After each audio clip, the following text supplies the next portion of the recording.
माजी खासदार किरीट सोमय्या यांनी सोमवारी भिवंडी शहरात स्वर्गीय इंदिरा गांधी स्मृती उपजिल्हा रुग्णालय महानगरपालिका मुख्यालय या ठिकाणी जाऊन तेथील संशयास्पद जन्मनोंदींची तपासणी केली। या दरम्यान भाजपा शहराध्यक्ष रवी सावंत यांच्यासह इतर पदाधिकारी उपस्थित होते। आयजीएम रुग्णालयात अधीक्षका डॉक्टर माधवी पंधारे यांनी त्यांना संबंधित माहिती दिली, तर पालिका मुख्यालयात आयुक्त अनमोल सागर यांच्याकडून त्यांनी माहिती घेतली। या दोन्ही ठिकाणच्या भेटीनंतर किरीट सोमय्या यांनी आपला मोर्चा शांतीनगर पोलीस ठाण्यात वळवून तेथे सहाय्यक पोलीस आयुक्त सचिन सांगळे, वरिष्ठ पोलीस निरीक्षक विनायक गायकवाड यांच्याकडे या संदर्भात तक्रार केली आहे।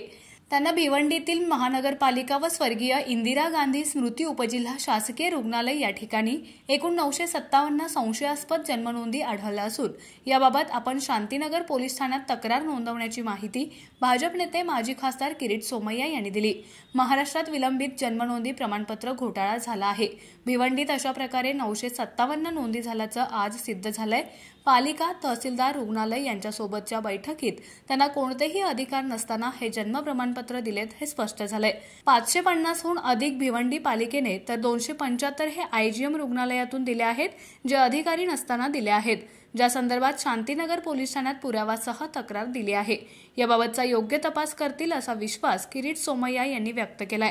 तो महाराष्ट्रात विलंबित उशिरा जन्म प्रमाणपत्र घोटाळा झाला आहे। त्यात 957 जन्म प्रमाणपत्र हे बेकायदेशीररित्या देण्यात आले हे आज सिद्ध झालं आहे। मालेगाव महापालिका, तहसीलदार तसेच इंदिरा गांधी हॉस्पिटल आणि पोलीस, त्याच पद्धतीने जे हेल्थ डिपार्टमेंटचे ऑफिसर, या सगळ्यांमध्ये आता सारांश असा निघाला की तो अधिकार नसताना 950 जे जन्म प्रमाणपत्र देण्यात आले त्याची चौकशी आज या 2 ठिकाणाहून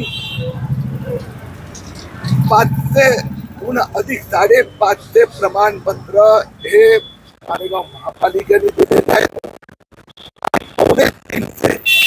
हे इंदिरा गांधी हॉस्पिटलने दिले आहेत, ते त्यांना अधिकार नसताना दिले आहेत।